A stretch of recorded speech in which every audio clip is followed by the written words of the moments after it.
അസ്സലാമു അലൈക്കും വറഹ്മത്തുള്ളാഹി. ബിസ്മില്ലാഹിർ റഹ്മാനിർ റഹീം. അൽഹംദുലില്ലാഹി വസ്സലാത്തു വസ്സലാമു അലാ അഷ്റഫിൽ മുർസലീൻ വഅലാ ആലിഹി വസഹ്ബിഹി അജ്മഈൻ. അമ്മാ ബഅദ്. ബഹുമാനപ്പെട്ട നമ്മുടെ ആത്മീയ നായകൻ പാണക്കാട് സയ്യിദ് ഹൈദർലി ശിഹാബ് തങ്ങൾ അവറുകളെ, ഈ ചടങ്ങിൻ്റെ അധ്യക്ഷൻ നമ്മുടെ സമസ്തയുടെ ബഹ്റൈൻ സമസ്തയുടെ പ്രസിഡന്റ് സയ്യിദ് ഫഖ്റുദ്ദീൻ തങ്ങൾ,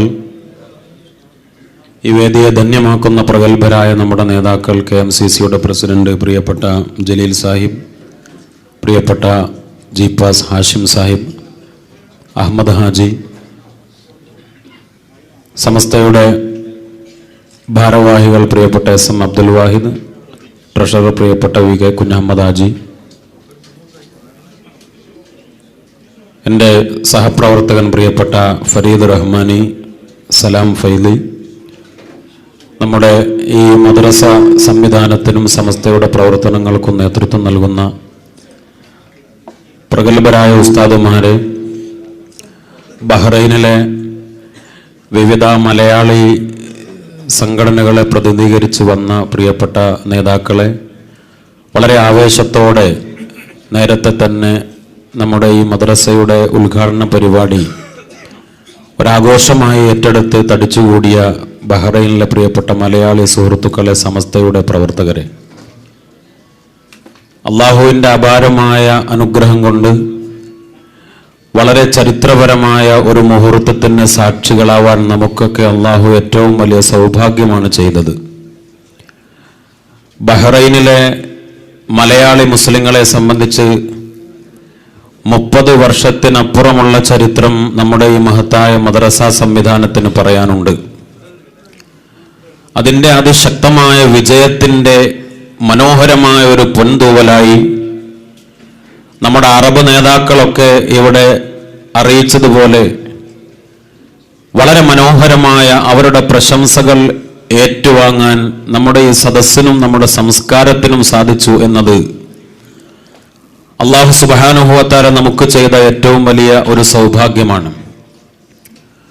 ബഹ്റൈനിലെ സമസ്തയുടെ പ്രവർത്തനത്തെ വളരെ ആവേശത്തോടെയാണ് കേരളത്തിലെ സമസ്തയുടെ നേതാക്കൾ നോക്കിക്കാണാറുള്ളത്.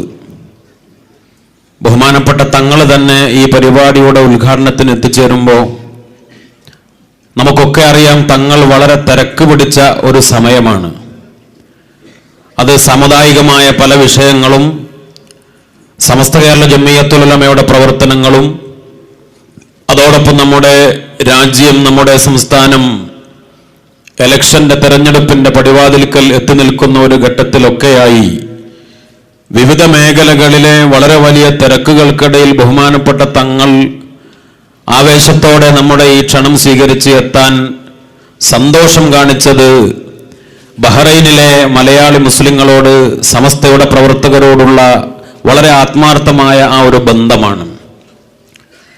ഗൾഫ് രാജ്യങ്ങളിൽ മറ്റൊരു രാജ്യത്തുമില്ലാത്ത നാമധേയത്തിൽ തന്നെ എല്ലാ ഗൾഫ് രാജ്യങ്ങളിലും സമസ്തയുടെ കീഴ്ഘടകങ്ങളും മദ്രസകളും സംവിധാനങ്ങളും ഒക്കെ ഉണ്ടെങ്കിലും ബഹ്റൈനിൽ മാത്രമാണ് പേരിൽ സമസ്ത കേരള സുന്നി ജമാഅത്ത് എന്ന പേരിൽ പ്രവർത്തിക്കുന്നത്. മറ്റു രാജ്യങ്ങളിലൊക്കെ ഇസ്ലാമിക് സെന്റർ, സുന്നി സെന്റർ, മറ്റുള്ള പല പേരുകളിലാണ് നമ്മുടെ പ്രസ്ഥാനം പ്രവർത്തിച്ചു വരുന്നത്. പേരുകൊണ്ടും പ്രവർത്തനം കൊണ്ടും കേരളത്തിലെ സമസ്തയുടെ നേതാക്കൾക്ക്, പ്രവർത്തകർക്ക് വളരെ ആവേശം പകർന്നുകൊണ്ടാണ് ബഹ്റൈനിലെ നമ്മുടെ ഈ നേതൃത്വം മുന്നോട്ട് പോകുന്നത്. നമുക്കൊക്കെ വളരെ അഭിമാനമായി ബഹുമാനപ്പെട്ട സയ്യിദ് ഫഖ്റുദ്ദീൻ തങ്ങളുടെ നേതൃത്വം, ഈ സദസ്സ് തന്നെ അതിൻ്റെ തുടക്കം മുതൽ നമ്മുടെ അറബി അതിഥികളെ വളരെ മനോഹരമായി സൽക്കരിക്കാനും സ്വീകരിക്കാനും തങ്ങളുടെ നേതൃത്വം വളരെ ശക്തമായി നമുക്ക് ഉപകാരപ്പെട്ടു എന്ന് നമുക്കൊക്കെ ബോധ്യമാണ്.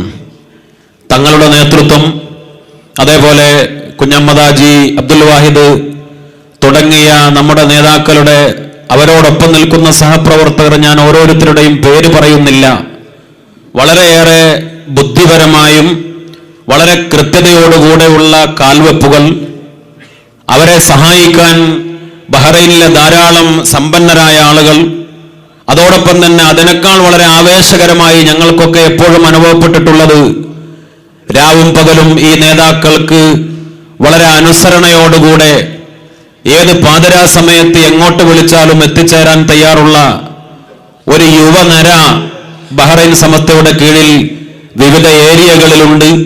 നമ്മുടെ വിഖായ വളണ്ടിയർമാർ ഉൾപ്പെടെ ഓരോ ഏരിയ കമ്മിറ്റികളുടെ വളരെ ആവേശോജ്വലമായ ഒരു യുവനിര, നമ്മുടെ കുട്ടികൾ, നമ്മുടെ പ്രവർത്തകർ, ഇതെല്ലാം ഒരുമിച്ച് കൂടുമ്പോൾ ബഹ്റൈനിലെ സമസ്തയും സമസ്തയുടെ പ്രവർത്തനങ്ങളും അള്ളാഹുവിന്റെ നിഅമത്ത് കൊണ്ട് ഭാവി തലമുറക്ക് നമ്മുടെ വിശ്വാസവും നമ്മുടെ സംസ്കാരവും ഈ വിജ്ഞാന പാരമ്പര്യവും പകർന്നു നൽകാൻ വളരെ ശക്തമായി മുന്നോട്ട് പോവുകയാണ്.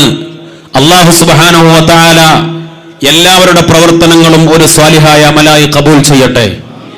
ഇവിടെയുള്ള മലയാളി മുസ്ലിങ്ങൾക്ക് മതവൈജ്ഞാനികമായ ഇത്തരത്തിലുള്ള പ്രവർത്തനങ്ങൾ എല്ലാ ദിവസങ്ങളിലും വിവിധ മേഖലകളിലായി നടന്നുകൊണ്ടിരിക്കുന്ന പ്രവർത്തനങ്ങൾ, അതിനു പുറമെ നാട്ടിലെ ജീവകാരുണ്യ പ്രവർത്തനങ്ങൾ, മതസ്ഥാപനങ്ങളുടെ, നമ്മുടെ ഓരോരുത്തരുടെ നാടുകളിലെ പള്ളി, മദ്രസ, അറബി കോളേജുകൾ, യതീംഖാനകൾ തുടങ്ങിയ വിവിധ പദ്ധതികൾക്ക് നമ്മുടെ ചോര നീരാക്കി അധ്വാനിച്ചുണ്ടാക്കിയ നാണയത്തുട്ടുകൾ കൊണ്ട് ഒരുപക്ഷെ സ്വന്തം കുടുംബത്തെക്കാൾ പ്രാധാന്യം നൽകി സഹായിക്കുന്ന ഒരു പാരമ്പര്യവും നമ്മുടെ ഈ ബഹ്റൈനിലെ മലയാളി മുസ്ലിങ്ങൾക്കുണ്ട്. അള്ളാഹു നമ്മുടെ എല്ലാ പ്രവർത്തനങ്ങളും ഒരു സ്വാലിഹായ അമലായി കബൂൽ ചെയ്യട്ടെ.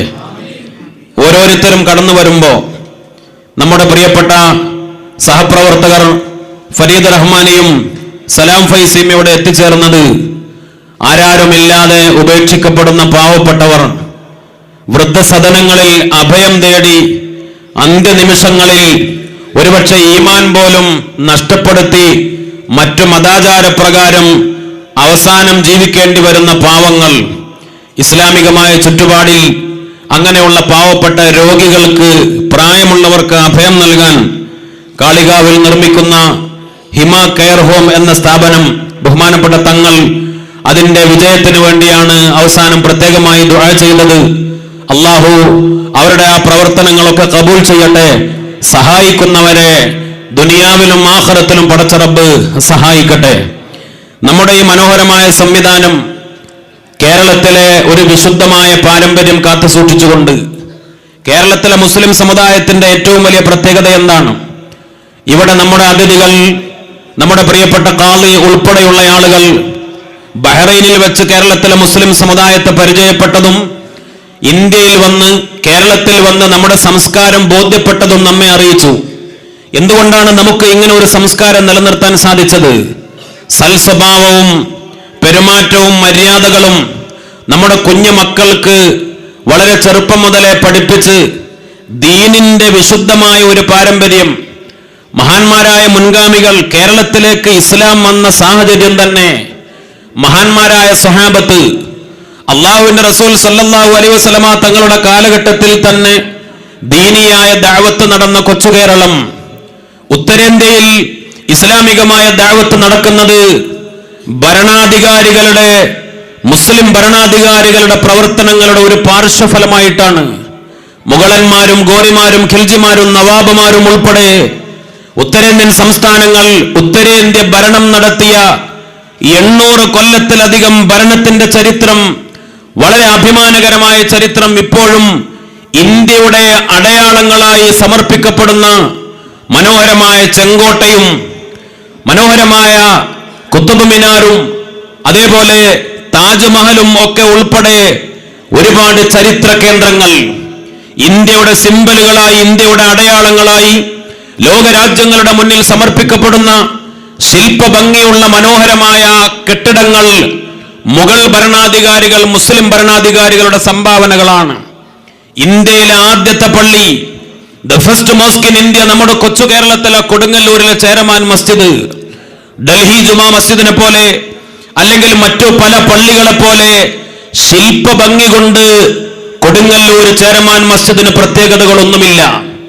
ഇന്ത്യയിലെ ആദ്യത്തെ പള്ളിയായിട്ട് ഇന്ത്യയിൽ ആദ്യം ഇസ്ലാം കടന്നു വന്ന് കേരളത്തിലെ മുസ്ലിം സമുദായത്തിന് അങ്ങനെയുള്ള ശില്പഭംഗിയുടെ, മനോഹരമായ കെട്ടിടങ്ങളുടെ, അല്ലെങ്കിൽ ഒരു ഭരണത്തിന്റെ ചരിത്രം ഒന്നുമല്ല പറയാനുള്ളത്. മാതൃകാപരമായ ഒരു ഉമ്മത്തിനെ സമർപ്പിക്കാൻ അതിന് ഏറ്റവും പ്രധാനപ്പെട്ട കാരണം സ്വഹാബത്ത് മുതൽ കേരളത്തിലെ മുസ്ലിം സമുദായം ഏറ്റവും കൂടുതൽ പ്രാധാന്യം നൽകിയത് വിജ്ഞാനത്തിനായിരുന്നു, ഇൽമിനായിരുന്നു. നമ്മൾ അറിയുന്ന ചരിത്രം, കേരളത്തിന്റെ ചരിത്രം, കേരളത്തിലെ പൊതുസമൂഹത്തിന്റെ ചരിത്രം പോലും ആദ്യമായി രേഖപ്പെടുത്തിയ ബഹുമാനപ്പെട്ട സൈനുദ്ദീൻ മഖ്ദൂം റളിയല്ലാഹു തആല അൻഹു ഉൾപ്പെടെ ആ മഖ്ദൂം തങ്ങളിൽ നിന്നാണ് തുഹ്ഫത്തുൽ മുജാഹിദീനിലൂടെ കേരളത്തിന്റെ ഒരു മനോഹരമായ സംസ്കാരത്തിന്റെ ചരിത്രം വില്യം ലോഗന് പഠിക്കാനും അതേപോലെ ഇംഗ്ലീഷുകാർക്ക് പഠിക്കാനും ലോകത്ത് ഇന്ന് നിരവധി ഭാഷകളിലേക്ക് തർജ്ജമ ചെയ്യപ്പെട്ട് കേരളത്തിന്റെ ചരിത്രത്തിന്റെ ആധികാരിക രേഖ പോലും തുടങ്ങുന്നത് മുസ്ലിം പണ്ഡിതന്മാരുടെ വൈജ്ഞാനികമായ കാൽവെപ്പുകളുടെ പിന്തുടർച്ചയായിട്ടാണ്. കേരളത്തിലെ മുസ്ലിം സമുദായം എന്താണ് ഉണ്ടാക്കിയത് എന്ന് ചോദിച്ചാൽ ആയിരക്കണക്കിന് കിതാബുകൾ ഉണ്ടാക്കി. മഖ്ദൂമി പണ്ഡിതന്മാർ അറബ് ഭാഷയിലും അറബ് മലയാളത്തിലും, അറബ് മലയാളത്തെ കളിയാക്കുന്ന ആളുകളുണ്ട്. കേരളത്തിലെ മുസ്ലിം സമുദായത്തിന് അറബ് മലയാളം എന്ന ഒരു ലിപി രൂപീകരിക്കപ്പെടേണ്ടി വന്നത് എന്തുകൊണ്ടാണ്? അറബ് മലയാളത്തിന്റെ ആധികാരികമായ ചരിത്രം പറയുന്നത് മലയാള ഭാഷക്കൊരു ലിപി ഉണ്ടാകുന്നതിനു മുമ്പ്, മലയാള ഭാഷക്കൊരു എഴുത്തിന്റെ ആധികാരികമായ ലിപി ഉണ്ടാകുന്നതിനു മുമ്പ് കേരളത്തിലെ മുസ്ലിം സമുദായം അറിവിന് വേണ്ടി ദാഹിക്കുന്നവരും അറിവ് കൈമാറ്റം ചെയ്യാൻ വേണ്ടി അവർ സ്വയം വികസിപ്പിച്ച ഒരു മഹാസംവിധാനം. അത് ലോകത്തെ വൈജ്ഞാനിക ചരിത്രത്തിലെ അത്ഭുതങ്ങളിൽ ഒന്നല്ലേ. അറബ് ഭാഷയുടെ ലിപി അവർക്കറിയാം. അത് മലയാളത്തിലേക്ക് ചേർത്തുകൊണ്ട് അറബി മലയാളം എന്ന ഒരു ലിപി പോലും ആവിഷ്കരിച്ചത് കേരളത്തിലെ മുസ്ലിം സമുദായത്തിന്റെ വിജ്ഞാന ദാഹത്തിന്റെ മൂർത്തഭാവമാണ് സൂചിപ്പിക്കുന്നത്. ആയിരക്കണക്കിന് കിതാബുകൾ, ആയിരക്കണക്കിന് കൃതികൾ, പുസ്തകങ്ങൾ സാഹിത്യരംഗത്ത്, സാംസ്കാരിക രംഗത്ത്, പൊതുവിഷയങ്ങളിൽ, ഇസ്ലാമിക വിജ്ഞാനങ്ങളിൽ മഹാന്മാരായ പണ്ഡിതന്മാർ നമ്മുടെ മുന്നിൽ, നമ്മുടെ മുൻഗാമികൾക്ക് മുന്നിൽ സമർപ്പിച്ചു. ആയിരക്കണക്കിന് പള്ളികളിൽ ദർസുകൾ ഉണ്ടായി, പണ്ഡിതന്മാരുണ്ടായി. വിജ്ഞാനമാണ്, അറിവാണ് കേരളത്തിലെ മുസ്ലിം സമുദായത്തിന്റെ ഏറ്റവും വലിയ സ്വത്ത്. ആ പാരമ്പര്യം കൊണ്ട് തന്നെയാണ് നമ്മുടെ ശക്തമായ ഒരു കൂട്ടായ്മ ഇന്ന് അഭിമാനകരമായി മതരംഗത്ത്, രാഷ്ട്രീയ രംഗത്ത്, സാംസ്കാരിക രംഗത്ത് ലോക മുസ്ലിങ്ങൾക്കിടയിൽ കേരളത്തിലെ മുസ്ലിം സമുദായം വേറിട്ട് നിൽക്കുന്നത് ഈ അഭിമാനകരമായ ഒരു പാരമ്പര്യം കാത്തു സംരക്ഷിച്ചത് കൊണ്ടാണ്. ആ ഒരു പാരമ്പര്യം ബഹുമാനപ്പെട്ട സമസ്ത കേരള ജംഇയ്യത്തുൽ ഉലമ ഏറ്റെടുത്തു. സമസ്ത കേരള ജംഇയ്യത്തുൽ ഉലമ ആ ഒരു പാരമ്പര്യം കൃത്യമായി കാത്തു സൂക്ഷിക്കുന്നതിന് വേണ്ടിയാണ് അടിസ്ഥാനപരമായ മദ്രസ സംവിധാനങ്ങൾ കെട്ടിപ്പടുത്തത്. 1-ാം ക്ലാസ് മുതൽ +2 തലം വരെ വളരെ വ്യവസ്ഥാപിതമായ സിലബസ് ആവിഷ്കരിച്ചുകൊണ്ട് നമ്മുടെ കുഞ്ഞുമക്കളുടെ പ്രായവും അവരുടെ പക്വതയും അവരുടെ മാനസിക നിലവാരവും ആധുനിക കാലഘട്ടത്തിന്റെ എല്ലാ സംവിധാനങ്ങളും ഉൾക്കൊണ്ടുകൊണ്ട് വളരെ ആലോചിച്ച് തയ്യാറാക്കിയ ഒരു സിലബസിന്റെ അടിസ്ഥാനത്തിൽ നമ്മുടെ കുട്ടികൾ 1-ാം ക്ലാസ്സിൽ ആദ്യത്തെ പാഠം അദബുൻ എന്നുള്ള പാഠം മുതൽ അവർ പഠിച്ചു തുടങ്ങുന്നു. എന്താണ് അദബ്? എല്ലാത്തിന്റെയും അടിത്തറ അദബാണ്. മഹാനായ റസൂലുള്ളാഹി സ്വല്ലല്ലാഹു അലൈഹി വസല്ലമ തങ്ങൾ പറഞ്ഞത് അൽ അദബു അഫ്ളലു മിനൽ ഇൽമ്, ഇൽമിനേക്കാൾ ശ്രേഷ്ഠതയുള്ളതാണ് അദബ്. അദബ് നഷ്ടപ്പെട്ടതുകൊണ്ടാണ് ചരിത്രത്തിൽ പല ആളുകൾക്കും പരാജയം സംഭവിച്ചത്. വളരെ വലിയ വലിയ വിവരാളന്മാർ, വൈജ്ഞാനികമായി ഒരുപാട് അറിയപ്പെട്ട ആളുകൾ ഒന്നുമല്ലാതായത് അദബ് എന്ന ഏറ്റവും വലിയ മനോഹരമായ സംസ്കാരം ഇല്ലാതെ പോയപ്പോഴാണ്. അദബിന് ഏറ്റവും വലിയ പ്രാധാന്യമുണ്ട്. കടപ്പാട്, മര്യാദകൾ, മാതാപിതാക്കളോട്, അധ്യാപകരോട്, ഉസ്താദുമാരോട്, അയൽക്കാരോട്, മുതിർന്നവരോട്, ഇതര മതസ്ഥരോട് എല്ലാവരോടുമുള്ള അദബുകളുടെ മനോഹരമായ പാഠങ്ങൾ മഹാന്മാരായ നമ്മുടെ ഉലമാക്കൾ അഖ്ലാഖ് എന്ന ഓരോ ക്ലാസുകളിൽ പഠിപ്പിക്കുന്ന പാഠപുസ്തകങ്ങളിലൂടെ അടിസ്ഥാനപരമായി ഖുർആനും ഹദീസും ഫിഖ്ഹും തജ്വീദും താരീഖും ചരിത്രവും ഒക്കെ നമ്മുടെ മക്കൾക്ക് ഓരോ വിഷയങ്ങളായി പഠിപ്പിക്കുന്ന കൂട്ടത്തിൽ അഖ്ലാഖ് എന്ന ഒരു പാഠവിഭാഗം, മനോഹരമായ ഒരു സംസ്കാരം, മനോഹരമായ ഒരു സ്വഭാവ രൂപീകരണം, അതുകൊണ്ടാണ് കേരളത്തിലെ മുസ്ലിം സമുദായം എന്നും വേറിട്ട് നിന്നത്. പക്വതയുള്ള നേതൃത്വത്തെ അംഗീകരിക്കുന്ന, സമാധാനത്തോടെ സംയമനത്തോടെ കാര്യങ്ങൾ നോക്കിക്കാണുന്ന, ഏത് രംഗത്തും അച്ചടക്കമുള്ള ഒരു സമൂഹം, പൊതുസമൂഹത്തിനിടയിൽ കേരളത്തിലെ മുസ്ലിം സമുദായം നിന്നത് ഈ മനോഹരമായ പാഠങ്ങൾ നമ്മുടെ കുഞ്ഞുമക്കൾക്ക് ചെറുപ്പം മുതലേ പഠിപ്പിച്ചു കൊടുക്കുന്ന ഒരു പാരമ്പര്യം ബഹുമാനപ്പെട്ട സമസ്ത കേരള ജംഇയ്യത്തുൽ ഉലമ നിലനിർത്തിയത് കൊണ്ടാണ്. ഹുബ്ബുൽ വതനി മിനൽ ഈമാൻ, സ്വരാജ്യ സ്നേഹം ഈമാനിന്റെ ഭാഗമാണ് എന്ന ഒരു പാഠം മദ്രസയിലെ 3ാം ക്ലാസ്സിലെ അഖ്ലാഖ് പാഠപുസ്തകത്തിൽ ആകെയുള്ള 10 പാഠങ്ങളിൽ ഒരു പാഠം ഈ രാജ്യത്ത്, നമ്മുടെ രാജ്യത്തെ, ഇന്ത്യ എന്ന് പറയുന്ന നമ്മുടെ രാജ്യത്തെ സ്നേഹിക്കണം. ബഹുസ്വര സമൂഹമായ ഇന്ത്യയെ, ആ ഇന്ത്യക്കാരെ, ഭാരതം എന്റെ രാജ്യമാണ്, ഭാരതീയരെല്ലാം എന്റെ സഹോദരീ സഹോദരന്മാരാണ് എന്നത് കേവലം സ്കൂളിലെ മുറ്റത്ത് അസംബ്ലിക്ക് പൊരിവെയിൽ കൊണ്ട് അർത്ഥമറിയാതെ കുഞ്ഞുങ്ങൾ പറയുന്ന ചില വെറും വാക്കുകൾ ആവരുത്. അത് ജീവിതത്തിൽ പാലിക്കണം. എങ്ങനെയാണ് സ്നേഹം, എങ്ങനെയാണ് ഐക്യം, എങ്ങനെയാണ് സൗഹൃദം നിലനിർത്തേണ്ടത് മദ്രസയുടെ പാഠപുസ്തകങ്ങളിലൂടെ പഠിപ്പിക്കുകയും അതിന്റെ വിശുദ്ധമായ ഒരു പാരമ്പര്യം, ആ മനോഹരമായ പാരമ്പര്യം കാത്തു സൂക്ഷിച്ചത് കൊണ്ടാണ് നമുക്ക് അഭിമാനകരമായ ഒരു ചരിത്രമുണ്ടായത്. നമ്മുടെ നാട്ടിൽ പലതരത്തിലുള്ള തീവ്രവാദ പ്രവർത്തനങ്ങളും പലതരത്തിലുള്ള ഭീകര പ്രവർത്തനങ്ങളും നടത്താൻ പല ആളുകളും ശ്രമം നടത്തിയപ്പോ അത് വിലപ്പോകാതിരുന്നത് ബഹുമാനപ്പെട്ട നമ്മുടെ നായകന്മാർ, പാണക്കാട് സയ്യിദ് ഹൈദർ അലി ശിഹാബ് തങ്ങൾ, അവരുടെ മുൻഗാമികൾ സയ്യിദ് മുഹമ്മദ് അലി ശിഹാബ് തങ്ങൾ, PMSA പൂക്കോയ തങ്ങൾ നമ്മോടൊരു വാക്ക് പറഞ്ഞാൽ, സമാധാനത്തിന്റെ സംയമനത്തിന്റെ ഒരു വാക്ക് പറഞ്ഞാൽ അത് അനുസരിക്കാൻ തയ്യാറാവുന്ന കേരളത്തിലെ മുസ്ലിം സമുദായം, ആ ഒരു ഭദ്രത എന്തുകൊണ്ടാണ് നിലനിന്നത്? നമ്മുടെ മുൻഗാമികൾ വിജ്ഞാനത്തിന് ഏറ്റവും വലിയ പ്രാധാന്യം നൽകി. അതുകൊണ്ട് തന്നെ മാനവികമായ ഐക്യം, മൈത്രി വളരെ പാരമ്പര്യമായി നമ്മുടെ നാട്ടിൽ നിലനിന്നു.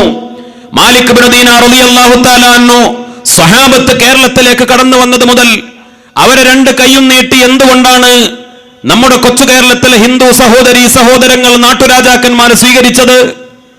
പല വൈദേശിക ശക്തികളും കപ്പലോട്ടി കേരളത്തിന്റെ തീരത്തേക്ക് കടന്നു വന്നു. വാസ്കോഡ ഗാമ കപ്പലോട്ടി വന്നത് കേരളത്തിന്റെ തീരത്തേക്കാണ്. ഡച്ചുകാര്, പോർച്ചുഗീസുകാര്, ഫ്രഞ്ചുകാര്, ബ്രിട്ടീഷുകാര് കപ്പലുകൾ ഓട്ടി കേരളത്തിന്റെ തീരത്തേക്ക് കടന്നു വന്നപ്പോ അവരെ എറിഞ്ഞാട്ടാനും അവരെ പ്രതിരോധിക്കാനും കേരളത്തിലെ മുസ്ലിം സമുദായം, കേരളത്തിലെ മുൻഗാമികൾ വളരെ ശക്തമായി എന്നും നിലകൊണ്ടിട്ടുണ്ട്. പക്ഷേ അറബികൾ മക്കയിൽ നിന്ന്, അറേബ്യയിൽ നിന്ന് പായക്കപ്പലോട്ടി കേരളത്തിന്റെ തീരത്തേക്ക് കടന്നു വന്നപ്പോ വിദേശികളാണ് അവരെ ഏറ്റവും മനോഹരമായി കൈനീട്ടി സ്വീകരിച്ചു.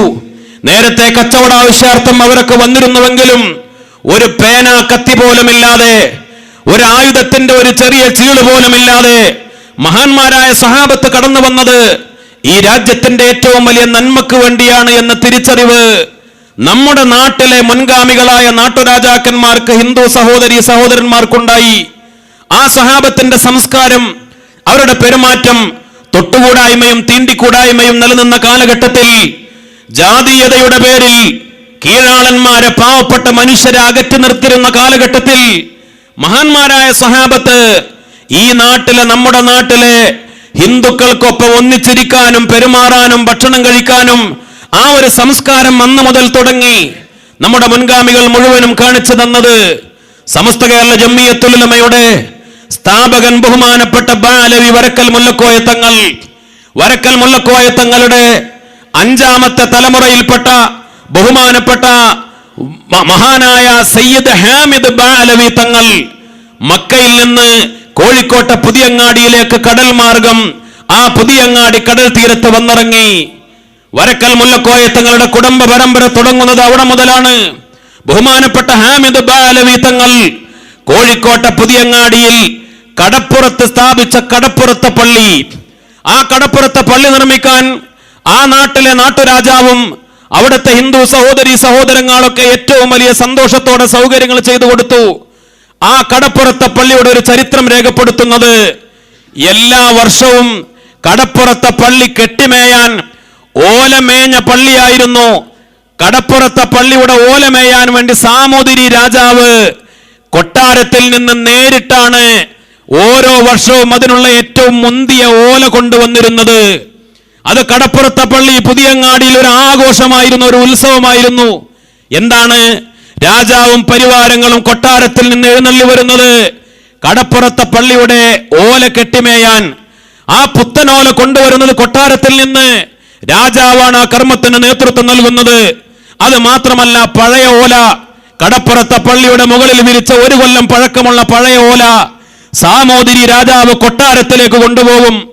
കൊട്ടാരത്തിന്റെ മുകൾ ഭാഗത്ത് ഒരു അനുഗ്രഹം പ്രതീക്ഷിച്ചുകൊണ്ട് കൊട്ടാരത്തിന്റെ മുകളിൽ കടപ്പുറത്തെ പള്ളിയുടെ മുകളിൽ വിരിച്ച 1 കൊല്ലം പഴക്കമുള്ള പഴയ ഓല സാമൂതിരി രാജാവ് വിരിച്ചിരുന്നു എന്ന് പുതിയങ്ങാടിയുടെ ചരിത്രരേഖയിലുണ്ട്. എന്തുകൊണ്ടാണ് ഈ മനോഹരമായ ഒരു പാരമ്പര്യം നിലനിന്നത്? ഈരാറ്റുപേട്ടയിൽ നൈനാർ പള്ളി എന്ന ഒരു പള്ളിയുണ്ട്. ബഹുമാനപ്പെട്ട കാഞ്ഞിരമുറ്റം ഫരീദ് ഔലിയ ഖദ്ദസല്ലാഹു സിർറഹുൽ അസീസ് ബഹുമാനപ്പെട്ടവർ ഈരാറ്റുപേട്ടയിൽ എത്തിയപ്പോ അവരുടെ പെരുമാറ്റം, അവരുടെ മര്യാദ, അവരുടെ വ്യക്തിവിശുദ്ധി അത് നേരിട്ട് ബോധ്യപ്പെട്ട പൂഞ്ഞാർ രാജാവ് 6 ഏക്കർ ഭൂമി കാഞ്ഞിരമുറ്റം ഫരീദ് ഔലിയ തങ്ങൾക്ക് പതിച്ചു നൽകി. അവിടെയാണ് നൈനാർ പള്ളി എന്ന മനോഹരമായ പള്ളി ഉണ്ടായത്. എറണാകുളം ജില്ലയിൽ ചെമ്പിട്ടപ്പള്ളി എന്നൊരു പള്ളിയുണ്ട്. എറണാകുളം ജില്ലയിൽ പഴയ കാലത്ത് ജൂതന്മാരുണ്ടായിരുന്നു, കുറഞ്ഞ ജൂത കുടുംബങ്ങൾ. ഇപ്പോഴൊന്നും അവശേഷിക്കുന്നില്ല എന്നാണ് അറിവ്.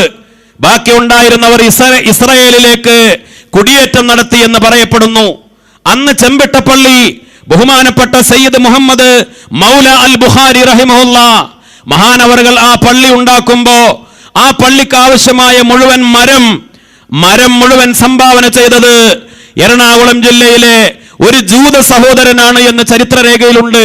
ജൂതന്മാർ ഏത് രാജ്യത്തും എവിടെയും സത്യത്തിൽ ഇസ്ലാമിനോട് ഏറ്റവും വലിയ കുടിപ്പകയോടുകൂടെ പെരുമാറുന്നവരാണ്. അവർക്ക് പോലും അള്ളാഹുവിന്റെ ഔലിയാക്കൾ, ആ കാലഘട്ടത്തിലെ ആലിമീങ്ങൾ, സാദാത്തുക്കൾ, മുത്തുനബിയുടെ പ്രവാചക പരമ്പരയിലെ കുടുംബത്തിലെ നായകന്മാർ, അവരുടെ പെരുമാറ്റം, അവരുടെ സൗഹൃദം അവരെ മുഴുവനും ആകർഷിച്ചിരുന്നു എന്നാണ് ചരിത്രം രേഖപ്പെടുത്തുന്നത്. അങ്ങനെ പറഞ്ഞാൽ ഒരുപാട് പറയാനുണ്ട്.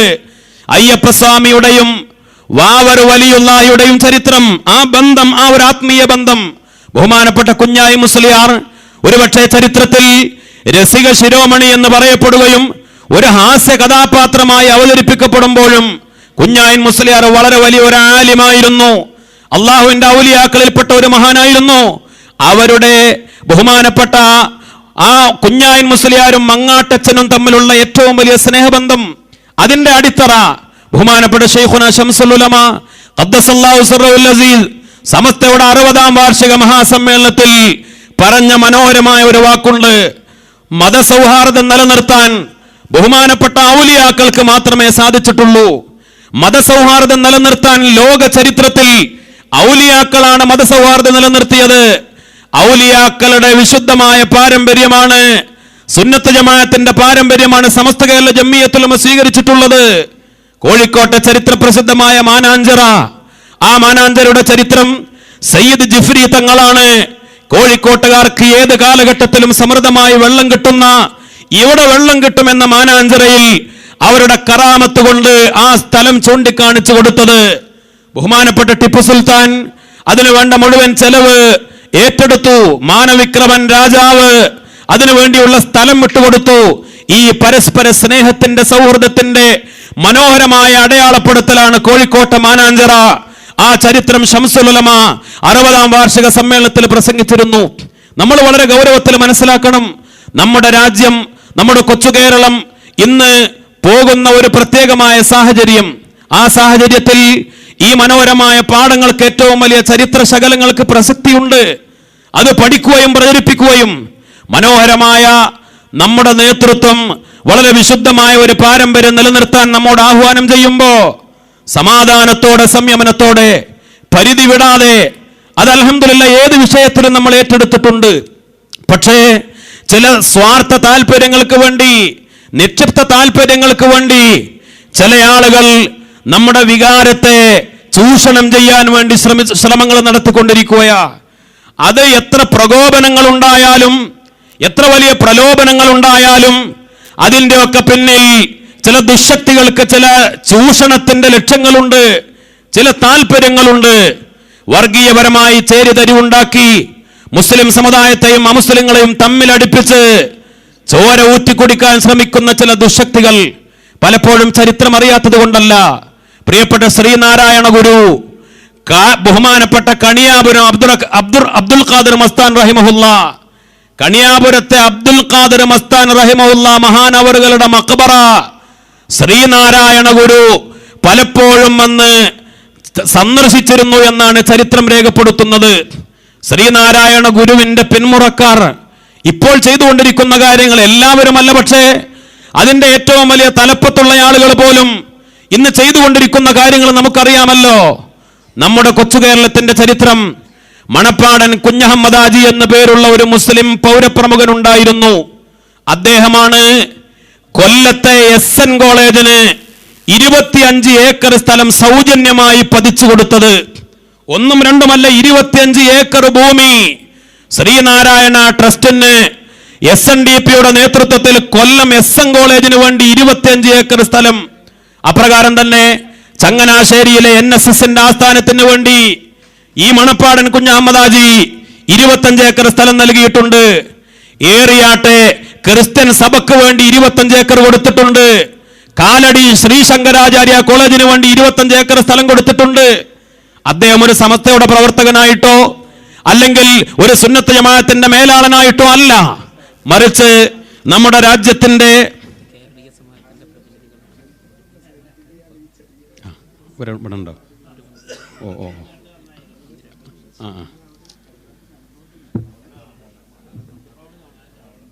ഈ ഒരു വിശുദ്ധമായ പാരമ്പര്യം നമ്മുടെ കേരളത്തിലെ മുസ്ലിം സമുദായം, ഔലിയാക്കളും പണ്ഡിതന്മാരും ഉമറാക്കളും സമ്പന്നന്മാരും, സത്യത്തിൽ അന്ന് പ്രിയപ്പെട്ട മണപ്പാടൻ കുഞ്ഞഹമ്മദ് ഹാജി ചിന്തിച്ചത് എന്താ? എല്ലാ സമുദായവും വിദ്യാഭ്യാസപരമായി പുരോഗമിക്കണം, വിദ്യാഭ്യാസ രംഗത്ത് എല്ലാ സമുദായത്തിനും ഉയർച്ച ഉണ്ടാവണം. അതിന് സ്വന്തം വിലപിടിപ്പുള്ള ഭൂമി പോലും വിട്ടുകൊടുത്ത ചരിത്ര പാരമ്പര്യം മറന്നുകൊണ്ട് വർഗീയത ഉണ്ടാക്കാൻ ശ്രമിക്കുന്നവർ നമ്മുടെ ഈ നാട്ടിൽ നേരത്തെ പറഞ്ഞു, നിരവധി അമുസ്ലിം സഹോദരങ്ങൾ നമ്മുടെ ഈ പരിപാടിയുമായി സഹകരിച്ചിട്ടുണ്ട്. ഇപ്പോൾ ഇവിടെ കേരളീയ സമാജത്തിന്റെ അധ്യക്ഷൻ പ്രസിഡന്റ് പ്രിയപ്പെട്ട കാരക്കൽ വർഗീസ് സാർ അവറുകളും, അതേപോലെ അതിന്റെ സെക്രട്ടറി പ്രിയപ്പെട്ട പവിത്രൻ, അതേപോലെ വൈസ് പ്രസിഡന്റ് അസീൽ അബ്ദുറഹ്മാൻ തുടങ്ങിയ ആളുകളാണ് ബഹുമാനപ്പെട്ട തങ്ങളെ സന്ദർശിച്ചു പോയത്. ഈ ഒരു സ്നേഹം, ഈ ഒരു സൗഹൃദം, അത് എവിടെയാണെങ്കിലും മലയാളികൾ ഉള്ളയിടത്ത് മുഴുവൻ, ഇവിടെ തന്നെ നമ്മുടെ മദ്രസക്ക് വേണ്ടി അമുസ്ലിങ്ങളായ ആളുകൾ സംഭാവനകൾ കൊടുത്തവരുണ്ട്. ഇതിന്റെ പ്രവർത്തനങ്ങളിൽ വളരെ മനോഹരമായി പങ്കെടുക്കുന്നവരുണ്ട്. ഈ ഒരു വിശുദ്ധമായ പാരമ്പര്യം നമുക്ക് നിലനിർത്താൻ സാധിച്ചത് ബഹുമാനപ്പെട്ട സമസ്ത കേരള ജംഇയ്യത്തുൽ ഉലമയുടെ ഉസ്താദുമാർ, പാണക്കാട്ട് സാദാത്തുക്കൾ നമുക്ക് കാണിച്ചു തന്ന വിശുദ്ധമായ ഒരു വഴി. ഞാനിത് ഓർമ്മപ്പെടുത്താൻ പ്രധാനപ്പെട്ട ഒരു കാരണം, നമ്മുടെ നാട്ടിൽ കേരളത്തിൽ പ്രവാചക തിരുമേനി സല്ലല്ലാഹു അലൈഹി വസല്ലമ തങ്ങളെ നിന്ദിച്ചുകൊണ്ട് മാതൃഭൂമി നടത്തിയ വളരെ അപകടകരമായ ഒരു പ്രവണത. ഒരു തെറ്റ് ചെയ്താൽ പിന്നെ തിരുത്തിയാൽ മാപ്പ് ചോദിക്കുകയും ആ മാപ്പ് ചോദിച്ചാൽ അത് സ്വീകരിക്കുകയും ചെയ്യുന്ന പാരമ്പര്യമാണ് ഇസ്ലാം പഠിപ്പിച്ചിട്ടുള്ളത്. പക്ഷെ എന്നാലും നമുക്കതിശക്തമായ വേദനയുണ്ട്. ആ വാക്കുകൾ സോഷ്യൽ മീഡിയകളിലൂടെ ഒക്കെ പ്രചരിച്ചു, സഹിക്കാൻ കഴിയാത്ത വാക്കുകൾ. പക്ഷെ എന്നാലും നമ്മുടെ നേതാക്കൾ ബഹുമാനപ്പെട്ട തങ്ങളും സമസ്തയുടെ ഉലമാക്കളും സമാധാനത്തോടെ സംയമനത്തോടെ നമുക്ക് പ്രതിഷേധിക്കാൻ അവകാശമുണ്ട്. നമുക്ക് നമ്മുടെ പ്രതിഷേധം അറിയിക്കാനുള്ള അവകാശങ്ങളുണ്ട്. അതൊക്കെ ഉപയോഗപ്പെടുത്തുന്നതോടൊപ്പം അതിന് മാന്യമായ സമര രീതികളൊക്കെ നമ്മൾ വളരെ കൃത്യമായി ഉപയോഗപ്പെടുത്തി. പക്ഷെ അതിന്റെ മറവിൽ വർഗീയത ഉണ്ടാക്കാൻ ശ്രമിക്കുന്നവരെ നമ്മൾ തിരിച്ചറിയുകയും വേണം. ബഹിഷ്കരിച്ചുകൊണ്ടുള്ള സമരം അത് എന്നും വിജയിച്ചിട്ടുണ്ട്. ഒറ്റ ദിവസം കൊണ്ട് തന്നെ മാതൃഭൂമിയുടെ അതിന്റെ ഗ്രാഫ് ഓരോ നാടുകളിൽ ഒറ്റ ദിവസം കൊണ്ട് ആയിരക്കണക്കിന് കോപ്പികൾ നിർത്തൽ ചെയ്തുകൊണ്ടാണ് കേരളത്തിലെ മുസ്ലിങ്ങളും അല്ലാത്തവരും ആ ശക്തമായ പ്രതിഷേധത്തിൽ പങ്കാളികളായത്. അതുകൊണ്ട് തന്നെ അവർക്ക് ബോധ്യപ്പെട്ടു. മാതൃഭൂമിയുടെ മാനേജ്മെന്റ് വളരെ വേദനയോടുകൂടെ മാപ്പ് പറയാൻ തയ്യാറായി. അത് നല്ല കാര്യം. പക്ഷേ ഒരു കാര്യം മനസ്സിലാക്കണം, ആരൊക്കെയാണ് അങ്ങനെയുള്ള ക്രൂരമായ പ്രവർത്തനങ്ങൾക്ക് പിന്നിൽ കളിക്കുന്നത്? ഒരുപക്ഷെ ഒരു ഇലക്ഷന്റെ മുന്നോടിയായി മുസ്ലിം സമുദായത്തെ ഒരു പ്രത്യേകമായ രീതിയിലേക്ക് കൊണ്ടുപോകാൻ ആരെങ്കിലും ആസൂത്രിതമായി ശ്രമിച്ചതാകുമോ? അല്ലാഹു ആലം. പക്ഷേ വളരെ പാരമ്പര്യമുള്ള കേരളത്തിലെ മുസ്ലിം സമുദായത്തിന് മാത്രമല്ല, കേരളത്തിലെ അമുസ്ലിം സമുദായത്തിനും ആരാണ് പ്രവാചകൻ സല്ലല്ലാഹു അലൈഹി വസല്ലമ തങ്ങൾ എന്നറിയാം. മഹാനായ മുത്തനബി സല്ലല്ലാഹു അലൈഹി വസല്ലമ തങ്ങളെ അറിയാത്തത് കൊണ്ടല്ല, പ്രവാചക തിരുമേനി സല്ലല്ലാഹു അലൈഹി വസല്ലമ തങ്ങളുടെ പാരമ്പര്യം അറിയാത്തത് കൊണ്ടുമല്ല. അള്ളാന്റെ റസൂൽ സല്ലല്ലാഹു അലൈഹി വസല്ലമ തങ്ങൾ ആരായിരുന്നു? ഈ വിഷയത്തിലുണ്ടായ സാഹചര്യം പഴയ ആ ഒരു വീഞ്ഞ്, അത് തന്നെ പഴയ വർത്തമാനം തന്നെ. അള്ളാഹുവിന്റെ റസൂൽ സല്ലല്ലാഹു അലൈഹി വസല്ലമ തങ്ങൾ ബഹുഭാര്യത്വം സ്വീകരിച്ചത്, കല്യാണങ്ങൾ അധികം കഴിച്ചത്, മുത്തനബി സല്ലല്ലാഹു അലൈഹി വസല്ലമ തങ്ങൾ ഒരു സ്ത്രീ ലംബടനായി, അതിന്റെ പേരിൽ അതിന്റെ വഴിക്ക് മുസ്ലിം സമുദായം ഒരു സ്ത്രീ പീഡകരായി ചിത്രീകരിക്കുന്ന ക്രൂരമായ ഒരു പ്രവണത. സത്യത്തിൽ വളരെ ഗൗരവത്തിൽ ചിന്തിക്കണ്ടേ. മുത്തനബി സല്ലല്ലാഹു അലൈഹി വസല്ലമ തങ്ങൾ 25-ാമത്തെ വയസ്സിൽ കല്യാണം കഴിച്ചത് 40 വയസ്സ് പിന്നിട്ട ഖദീജ ബീവി റളിയല്ലാഹു തആല അൻഹയാണ്. ഏറ്റവും സുന്ദരനായ ചെറുപ്പക്കാരനായിരുന്നു അല്ലാഹുവിന്റെ റസൂൽ സല്ലല്ലാഹു അലൈഹി വസല്ലം. മക്കയിലെ തരുണീ മണികളായ യുവതികൾ, വളരെ പ്രമാണിത്ത കുടുംബത്തിലുള്ളവർ പ്രവാചക തിരുമേനി സല്ലല്ലാഹു അലൈഹി വസല്ലമ തങ്ങളെ ഭർത്താവായി കിട്ടാൻ ആഗ്രഹിച്ചിട്ടുണ്ട്. മുത്തനബി അത്ര വലിയ സുമുഖനും സുന്ദരനുമായിരുന്നു. പക്ഷേ എന്തേ അല്ലാഹുവിന്റെ റസൂൽ അത് സ്വീകരിക്കാതിരുന്നത്?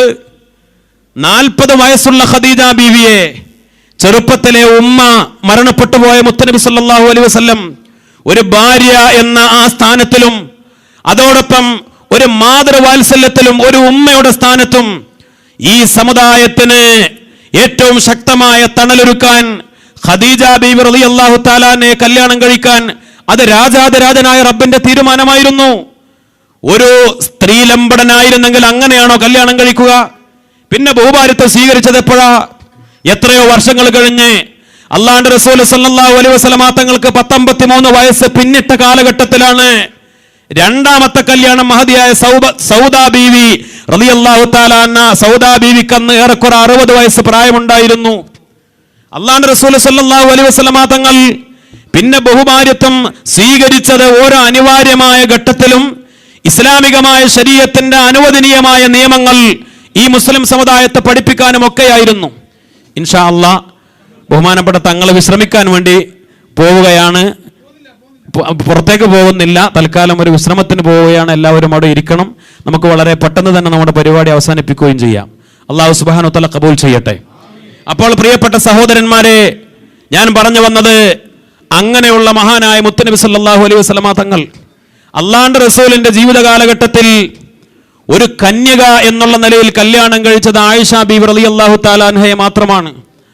ആ ആയിഷ ബീവിയെ തിരഞ്ഞെടുക്കാനുണ്ടായ സാഹചര്യം, പ്രായമുള്ള ഘട്ടത്തിൽ ഒരു കന്യകയെ ഒരു ശൈശവ വിവാഹം നടത്തിയുള്ള ആ ഒരു ലക്ഷ്യത്തോടു കൂടെ ആയിരുന്നില്ല. കല്യാണം കഴിഞ്ഞ് ആ വീട് കൂടൽ പോലും ഉണ്ടാകുന്നത് എത്രയോ പിന്നെയും പിന്നിട്ടതിന് ശേഷമാണ്. ആയിഷ ബീവിയെ തിരഞ്ഞെടുക്കാനുണ്ടായ സാഹചര്യം, ആയിഷ ബീവി ഏറ്റവും നല്ല ബുദ്ധികൂർമ്മതയുള്ള ഒരു പെൺകുട്ടിയായിരുന്നു. ഈ മുസ്ലിം സമുദായത്തിന്, പ്രത്യേകിച്ച് സ്ത്രീകൾക്ക് ആവശ്യമായ നിയമങ്ങൾ, അതുകൊണ്ട് ആയിഷ ബീവിയാണ് ആയിരക്കണക്കിന് 10,000-കണക്കിന് ഹദീസുകൾ റിപ്പോർട്ട് ചെയ്തത്. സ്ത്രീകളുടെ ജീവിതവുമായി അവരുടെ നിയമങ്ങളുമായി ബന്ധപ്പെട്ട കാര്യങ്ങളൊക്കെ ആയിഷ ബീവിയിലൂടെയാണ് ബോധ്യപ്പെടുന്നത്. അതും രാജാതിരാജനായ റബ്ബിന്റെ തീരുമാനമായിരുന്നു. ഇതൊന്നും മനസ്സിലാക്കാത്തത് കൊണ്ടല്ല, മറിച്ച് അത് വലിയ വലിയ ജഡ്ജിമാരാണെങ്കിലും അധികാരത്തിരിക്കുന്നവരാണെങ്കിലും രാഷ്ട്രീയ നേതാക്കളാണെങ്കിലും പത്രപ്രവർത്തകരാണെങ്കിലും ഏത് കാലഘട്ടത്തിലും ഇസ്ലാമിനെ കരിവാരിത്തേക്കാനും പ്രവാചക തിരുമേനി സല്ലല്ലാഹു അലൈഹി വസല്ലമ തങ്ങളെ നിന്ദിക്കാനും ഈ പഴയ വർത്തമാനങ്ങൾ തന്നെയാണ് ഉപയോഗപ്പെടുത്തിയത്. അതിന്റെ യാഥാർത്ഥ്യം അറിയാത്തത് കൊണ്ടല്ല, മറിച്ച് എന്തെങ്കിലുമൊക്കെ ഒച്ചപ്പാടുണ്ടാക്കിയാൽ ശ്രദ്ധ നേടാനും അതിലൂടെ ചില അധികാര കസേരകളിലേക്ക് എളുപ്പവഴി തേടാനും മുസ്ലിം സമുദായത്തെ തമ്മിലടിപ്പിക്കാനുമുള്ള ക്രൂരമായ ശ്രമങ്ങൾ, അതിനെ തിരിച്ചറിഞ്ഞുകൊണ്ട് വളരെ ബുദ്ധിപരമായി തന്നെയായിരിക്കണം നമ്മുടെ ഇടപെടലുകൾ. ആ തരത്തിലുള്ള ആഹ്വാനങ്ങളാണ് നമ്മുടെ നേതാക്കൾ നമ്മുടെ മുന്നിൽ തന്നിട്ടുള്ളത്. ഇവിടെ സൗഹൃദം നിലനിൽക്കണം. അതൊരു ഭയത്തോടുകൂടിയോ പേടിയോടുകൂടിയോ അല്ല. ഏത് കാലഘട്ടത്തിലും മഹാന്മാരായ അള്ളാഹുവിന്റെ ഔലിയാക്കൾ ഇസ്ലാമിന് ഭൂരിപക്ഷമുള്ള നാടുകളിലും അപ്രകാരം തന്നെ ന്യൂനപക്ഷമുള്ള നാടുകളിലും എവിടെയും, മിസ്രിൽ, ഈജിപ്തിൽ ബഹുമാനപ്പെട്ട ഉമർ ഇബ്നുൽ ഖത്താബ് റളിയല്ലാഹു തആല അൻഹുവിന്റെ കാലഘട്ടത്തിൽ ഈജിപ്തും മിസ്ർ ഇസ്ലാമിക സാമ്രാജ്യത്തിന്റെ കീഴിൽ വന്നു. ഇന്ന് ഈജിപ്തിൽ സന്ദർശിക്കുന്ന ആളുകൾക്കറിയാം, തൂരിസീന മലയുടെ താഴ്വാരത്ത് അവിടെ ഒരു ക്രിസ്ത്യൻ ദേവാലയമുണ്ട്. മഹാനായ ഉമർ റളിയല്ലാഹു തആല അൻഹുവിന്റെ കാലഘട്ടത്തിൽ ഉള്ള ഒരു ക്രിസ്ത്യൻ ദേവാലയം. അന്ന് അംർ ഇബ്നുൽ ആസ് റളിയല്ലാഹു തആല അൻഹു മഹാനവറുകൾ ഉമർ റളിയല്ലാഹു തആല അൻഹുവിന്റെ നിർദ്ദേശപ്രകാരം ഇസ്ലാമിന്റെ കീഴിൽ വന്ന ഒരു രാജ്യം, ഭൂരിപക്ഷം അന്നും പിന്നെ ഇപ്പോഴും 95% വരുന്ന മുസ്ലിങ്ങളാണ് മിസ്രിൽ, ഈജിപ്തിലുള്ളത്. ഭൂരിപക്ഷം ഉണ്ടായിട്ട് ആ ദേവാലയത്തെ തകർക്കാനോ അത് വെട്ടിപ്പിടിക്കാനോ ഇസ്ലാമിന് സാധിക്കുമായിരുന്നു. ഉമർ റളിയല്ലാഹു തആല അൻഹുവിന്റെ നിർദ്ദേശപ്രകാരം അംർ ഇബ്നുൽ ആസ് റളിയല്ലാഹു തആല അൻഹു ചെയ്തത്, അന്ന് ആ ക്രിസ്ത്യൻ ദേവാലയത്തിന് ഒരു പാറാവുകാരനെ നിശ്ചയിക്കുകയായിരുന്നു. അവിവേകത്തോടുകൂടെ പോലും ആരും ഒന്നും ചെയ്യരുത്. ഭൂരിപക്ഷം മുസ്ലിങ്ങൾക്കുണ്ട്, അധികാരമുണ്ട്, എല്ലാ സ്വാധീന ശക്തിയുമുണ്ട്. സംരക്ഷണം 24 മണിക്കൂർ ഒരു ക്രിസ്ത്യൻ ദേവാലയം സംരക്ഷിക്കാൻ വേണ്ടി അംർ ഇബ്നുൽ ആസ് റളിയല്ലാഹു അൻഹുവിനോട് ഒരു പാറാവുകാരനെ നിശ്ചയിക്കാൻ ഉമർ റളിയല്ലാഹു തആല അൻഹു ഏൽപ്പിച്ചത്. അന്ന് മുതൽ കഴിഞ്ഞ കൊല്ലം ഈജിപ്തിൽ സന്ദർശനം നടത്തി ആ ദേവാലയം കണ്ടപ്പോൾ അതിന്റെ തൊട്ടു മുന്നിൽ അതിന്റെ വാതിൽ പടിയിൽ തസ്ബീഹ് മാല കയ്യിൽ പിടിച്ച് ഏറെക്കുറെ 55 വയസ്സ് പ്രായം തോന്നിക്കുന്ന ഒരു സഹോദരൻ, നല്ല താടിയുള്ള നിസ്കാര തഴമ്പുള്ള നല്ല ഒരു അറബി, തസ്ബീഹ് മാല മരിച്ചുകൊണ്ടാണ് ക്രിസ്ത്യൻ ദേവാലയത്തിന്റെ പടിപ്പുരയിൽ ഇരിക്കുന്നത്. അദ്ദേഹത്തെ പരിചയപ്പെട്ടു. മുഹമ്മദ് ജബലി എന്ന് പേര് പറഞ്ഞു. എന്താണ് നിങ്ങളുടെ ഡ്യൂട്ടി എന്ന് ചോദിച്ചപ്പോൾ അദ്ദേഹം ഈ ചരിത്രം പറഞ്ഞു. ഇത് ഇപ്പോഴും ഈജിപ്ഷ്യൻ സർക്കാർ ശമ്പളം കൊടുത്തുകൊണ്ട് ആ ഒരു ഡ്യൂട്ടി അംർ ഇബ്നുൽ ആസ് റളിയല്ലാഹു തആല അൻഹുവിന്റെ ആ കാലഘട്ടം മുതൽ ഈ ക്രിസ്ത്യൻ ദേവാലയത്തിന് ഒരു പാറാവുകാരൻ ഒരു മുസ്ലിമിനെ ഏൽപ്പിച്ച ആ പാരമ്പര്യമാണ് ഇപ്പോഴും നിലനിർത്തുന്നത് എന്ന് പറയുമ്പോ മുസ്ലിം സമുദായം ഭയപ്പെട്ടുകൊണ്ടല്ല മതസൗഹാർദ്ദത്തിന് മുന്നിൽ നിന്നത്. പിന്നെ മതസൗഹാർദ്ദം എന്നത് കേവലം കാട്ടിക്കൂട്ടലുകളായി നമ്മുടെ നേതാക്കൾ പറഞ്ഞതുമില്ല, കണ്ടതുമില്ല, ചില പ്രഹസനങ്ങളല്ല. അത് ജീവിതത്തിലെ പെരുമാറ്റ രീതികൾ, മര്യാദകൾ, അതാണ് മദ്രസയിലൂടെ നമ്മുടെ ഉസ്താദുമാർ സമസ്ത കേരള ജംഇയ്യത്തുലമ നമ്മുടെ മക്കൾക്ക് പഠിപ്പിച്ചു കൊടുക്കുന്നത്. കേവലം മതസൗഹാർദ്ദം എന്ന് പറഞ്ഞാൽ വീട്ടിലോ അല്ലെങ്കിൽ ബസ്സിന്റെ മുന്നിലോ ഒരു 3 ഫോട്ടോ വെച്ചുകൊണ്ട് യേശുക്രിസ്തുവിന്റെയും കഅബാലയത്തിന്റെയും മദീന മുനവ്വറയുടെയും അപ്പുറത്ത് ഏതെങ്കിലും ഒരു ഹിന്ദു പ്രതിഷ്ഠയുടെയും 3 ഫോട്ടോ വെച്ചൊരു മുല്ലപ്പൂമാല ചാർത്തി കൊടുത്താൽ മതസൗഹാർദ്ദം ഉണ്ടാകുമെന്ന് വിശ്വസിക്കുന്നവരല്ല ഇസ്ലാം മുസ്ലിങ്ങൾ. അല്ലെങ്കിൽ ഒരു മതസൗഹാർദ്ദ റാലി എന്ന് പറഞ്ഞ് 3 കുഞ്ഞുങ്ങളെ പ്രച്ഛന്ന വേഷം കെട്ടിച്ച്, ഒരാൾ ഒരു അച്ഛന്റെ വേഷത്തിലും ഒരാൾ ഒരു പണ്ഡിതന്റെ വേഷത്തിലും ഒരു സ്വാമിയുടെ വേഷത്തിലും അങ്ങനെ ഒരു പ്രച്ഛന്ന വേഷത്തിൽ കൈകോർത്താൽ ഉണ്ടായിത്തീരുന്നതുമല്ല. മറിച്ച് പെരുമാറ്റത്തിൽ, സൗഹൃദത്തിൽ മഹാനായ റസൂലുള്ളാഹി സ്വല്ലല്ലാഹു അലൈഹി വസല്ലമ തങ്ങൾ പറഞ്ഞു, അക്രിം ജാറക വലൗ കാന കാഫിറ. അക്രിം, ബഹുമാനിക്കണം എന്നാ പറഞ്ഞത്. ഏത് മതക്കാരനാണെങ്കിലും അത് നിഷേധിയാണെങ്കിലും, വല്ലദീ യശ്ബഉ വജാറുഹു ജായ ഫലൈസ മിന്നാ. നിങ്ങളുടെ അയലത്ത് ആരെങ്കിലും പട്ടിണി കിടക്കുന്നവനുണ്ടെങ്കിൽ, വയറ് നിറച്ച് ഭക്ഷണം കഴിക്കുന്നവൻ നമ്മിൽപ്പെട്ടവനല്ല എന്ന ഹദീസ് അല്ലാഹുവിന്റെ റസൂല് പറഞ്ഞത് നമ്മളൊക്കെ ഏതെങ്കിലും മതസൗഹാർദ്ദ യോഗത്തിന് പോകുമ്പോൾ പ്രസംഗിക്കാനുള്ള ഒരു ക്യാപ്ഷൻ ആയിട്ടല്ല, അത് ജീവിതത്തിൽ പെരുമാറാൻ. അബ്ദുല്ലാഹി ഇബ്നു ഉമർ റളിയല്ലാഹു തആല അൻഹു ഒരു ദിവസം വീട്ടിലേക്ക് കടന്നു വരുമ്പോ വീട്ടിലെ പരിചാരകനായ കുട്ടി ഗുലാമഹു യസ്ലഖു ഷാത്തൻ, ഒരാടിനെ അറുത്തുകൊണ്ട് ആട്ടുമാംസം കൊണ്ട് മുന്തിയ ഭക്ഷണം ഒരുക്കുകയാണ്. അബ്ദുല്ലാഹി ഇബ്നു ഉമർ മുത്തബിഉസ് സുന്ന, അല്ലാഹുവിന്റെ റസൂലിന്റെ എല്ലാ സുന്നത്തുകളും കൃത്യമായി ജീവിതത്തിൽ പാലിച്ച അബ്ദുല്ലാഹി ഇബ്നു ഉമർ റളിയല്ലാഹു അൻഹു ഈ കുട്ടിയോട് പറഞ്ഞു, മോനെ, യാ ഗുലാം ഇദാ ഫറഗത ഫബ്ദഅ ബിജാരിനൽ യഹൂദി. ആദ്യമായി ഭക്ഷണം വിളമ്പി കൊടുക്കേണ്ടത് നമ്മുടെ അയൽക്കാരനായ യഹൂദിക്കായിരിക്കണം മോനെ. മഹാനവറുകൾ ഇത് പറഞ്ഞുകൊണ്ട് ഉള്ളിലേക്ക് കയറി.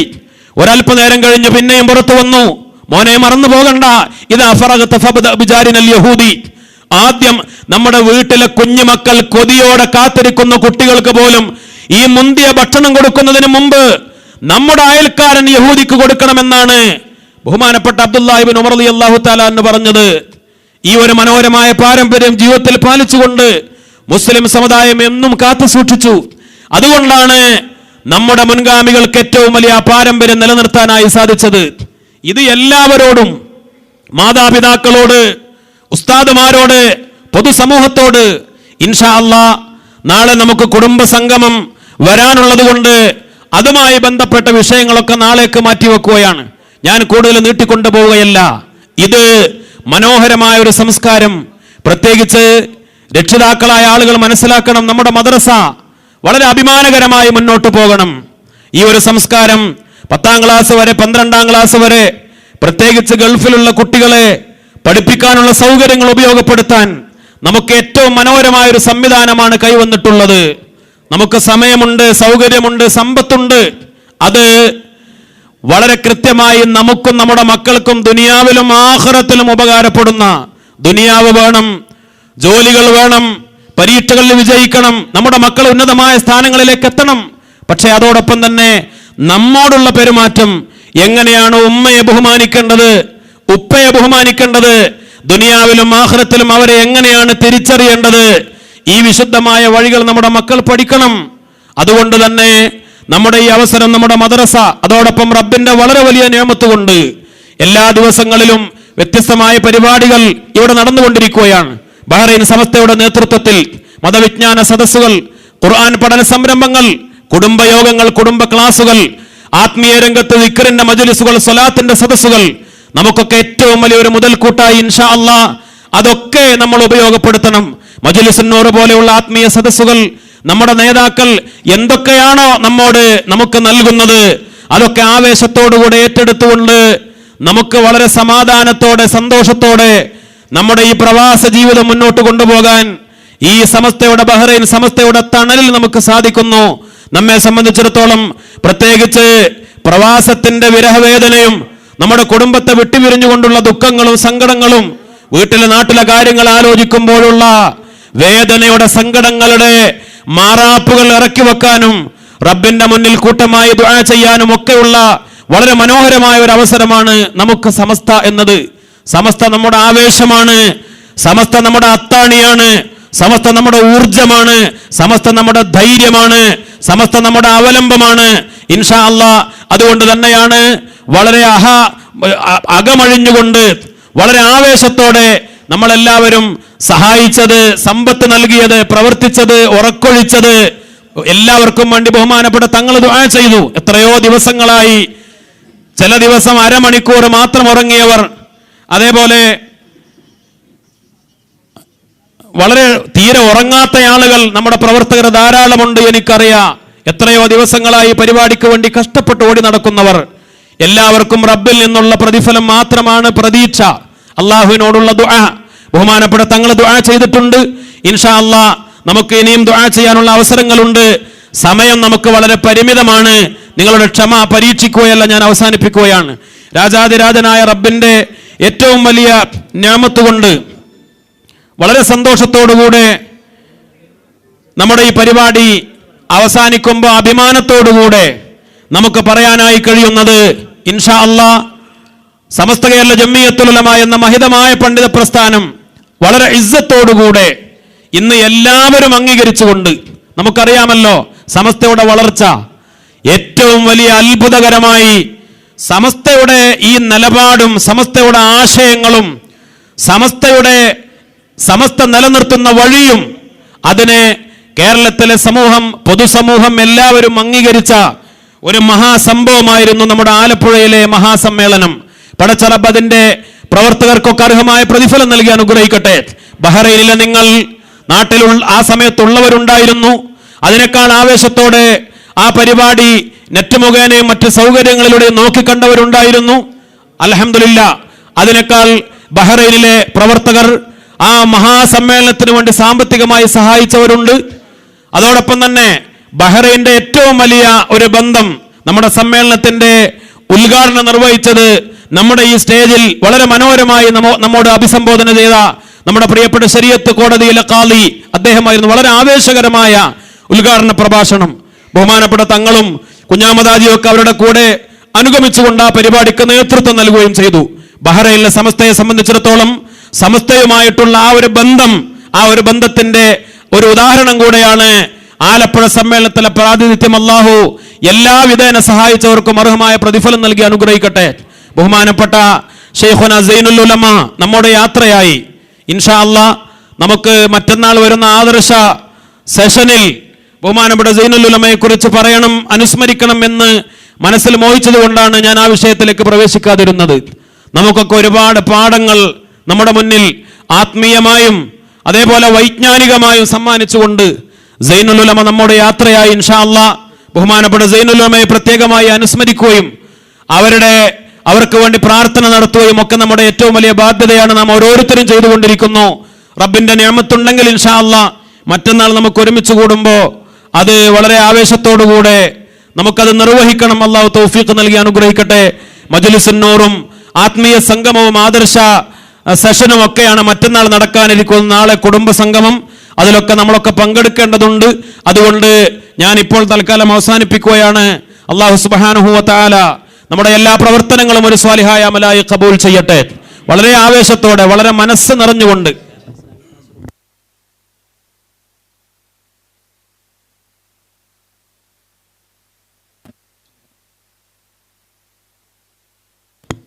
ഇൻഷാ അല്ലാഹ് നമുക്കൊരു കൂട്ടപ്രാർത്ഥനയോടുകൂടെ നമ്മുടെ ഈ പരിപാടി ഇന്ന് അവസാനിപ്പിക്കണം. അള്ളാഹു കബൂൽ ചെയ്യട്ടെ. ഒരുപാട് പ്രവർത്തകർ അവരൊക്കെ കാത്തിരിക്കുന്നത് ദുആക്ക് വേണ്ടിയാണ്. നമ്മുടെ അധ്വാനങ്ങളൊക്കെ, ഏതൊരു കാര്യവും അതിൻ്റെ കബൂലിയത്ത് എന്ന് പറഞ്ഞാൽ നിസ്കാരമാണെങ്കിലും നിസ്കാരം കഴിഞ്ഞാൽ ഒരു ദുആ, നോമ്പാണെങ്കിലും നോമ്പ് തുറന്നാലുള്ളൊരു ദുആ, ഹജ്ജാണെങ്കിൽ ഹജ്ജ് കഴിഞ്ഞാലുള്ള ദുആ, ഏതൊരു കാര്യത്തിൻ്റെയും കബൂലിയത്ത് അത് അവസാനം നിർവഹിക്കുന്ന ദുആയോടുകൂടെയാണ്. ബഹുമാനപ്പെട്ട തങ്ങൾ, ബഹുമാനപ്പെട്ട നമ്മുടെ നേതാവ്, ബഹുമാനപ്പെട്ട തങ്ങൾക്ക് അല്ലാഹു ദീർഘായുസ് കൊടുക്കട്ടെ. പാണക്കാട് സയ്യിദ് ഹൈദർലി ശിഹാബ് തങ്ങൾ, ബഹുമാനപ്പെട്ട തങ്ങൾ സമാപന ദുആ നമുക്ക് നടത്തും. അല്ലാഹു തൗഫീഖ് നൽകട്ടെ. പടച്ച റബ്ബ് ദീർഘായുസ് കൊടുക്കട്ടെ. നാട്ടിലാണെങ്കിലും ഇവിടെയാണെങ്കിലും രാവും പകലും ഓടി നടന്ന് പലപ്പോഴും ഉറങ്ങാനൊന്നും സാധിക്കാതെ ഇങ്ങോട്ട് വന്നത് തന്നെ ചെന്നൈയിൽ ഒരു പരിപാടിക്ക് പോയി ദീർഘയാത്ര ചെയ്ത് ഉറക്കമൊക്കെ നഷ്ടപ്പെട്ട് പിന്നെ ഇവിടെ വന്നാലും നമുക്കറിയാമല്ലോ, നമ്മൾ ആവേശത്തോടുകൂടെ തങ്ങളെ കാണാനും ദുആ ചെയ്യിക്കാനും താമസിക്കുന്ന സ്ഥലത്ത് എവിടെയാണെങ്കിലും ഓടി വരും പുഞ്ചിരിച്ചുകൊണ്ട്, ഒരു വെറുപ്പോ ഒന്നും പ്രകടിപ്പിക്കാതെ നമുക്കൊക്കെ വലിയ ആശ്വാസമായി നമുക്ക് ദുആ ചെയ്യാനും ഒക്കെ നേതൃത്വം നൽകുന്ന ബഹുമാനപ്പെട്ട തങ്ങൾ അവർകൾ അല്ലാഹു ദീർഘായുസ്സും ആഫിയത്തും ആരോഗ്യവും നൽകി അനുഗ്രഹിക്കട്ടെ. നമുക്കൊക്കെ വളരെ അഭിമാനമാണ്. അല്ലാഹു അവർക്കൊക്കെ, നമ്മുടെ ജീവിച്ചിരിക്കുന്ന നേതാക്കൾ, ഉസ്താദുമാര്, കോയക്കുട്ടി ഉസ്താദ് ഉൾപ്പെടെ രോഗികളായ പലരുമുണ്ട്. അല്ലാഹു അവർക്കൊക്കെ ആഫിയത്തും ആരോഗ്യവും സുഹത്തും പ്രദാനം ചെയ്യട്ടെ. നമ്മുടെ കേരള ഇസ്ലാമിക് ക്ലാസ് റൂമിന്റെ പ്രവർത്തകർ നമ്മുടെ ഈ പരിപാടി അത് കൈകാര്യം ചെയ്യുന്നുണ്ട്, സംപ്രേഷണം ചെയ്യുന്നുണ്ട്. എല്ലാ പരിപാടികളും വളരെ വലിയൊരു നിഅമത്തായി classroom, Kerala Islamic classroom നമുക്കൊക്കെ അറിയാം. നമുക്കൊക്കെ എവിടെയാണെങ്കിലും മൊബൈൽ ഫോണിലൂടെയും അതേപോലെ കമ്പ്യൂട്ടറിലൂടെയും ഒക്കെ ഓരോ പരിപാടികൾ കേൾക്കാനും പഠിക്കാനും ഒക്കെ അവസരം അല്ലാഹു അതിൻ്റെ പ്രവർത്തകർക്ക് അർഹമായ പ്രതിഫലം നൽകി അനുഗ്രഹിക്കട്ടെ. ബഹ്റൈനിൽ അതിൻ്റെ പ്രവർത്തകർ കൈകാര്യം ചെയ്തുകൊണ്ടിരിക്കുകയാണ്. അതിലൂടെ അത് കേൾക്കുന്ന ധാരാളം ആളുകൾ മറ്റുള്ള പല നാടുകളിലും നാട്ടിലുമൊക്കെ ഉണ്ട്. അല്ലാഹു സുബ്ഹാനഹു വ തആല എല്ലാവരുടെയും ഹലാലായ മുറാദുകൾ ഹാസിലാക്കട്ടെ. ഞാൻ എൻ്റെ വാക്കുകൾ അവസാനിപ്പിക്കുകയാണ്. വ ആഖിറു ദഅവാനാ അൽഹംദുലില്ലാഹി റബ്ബിൽ ആലമീൻ. അസ്സലാമു അലൈക്കും വറഹ്മത്തുള്ളാഹി വബറകാതുഹു.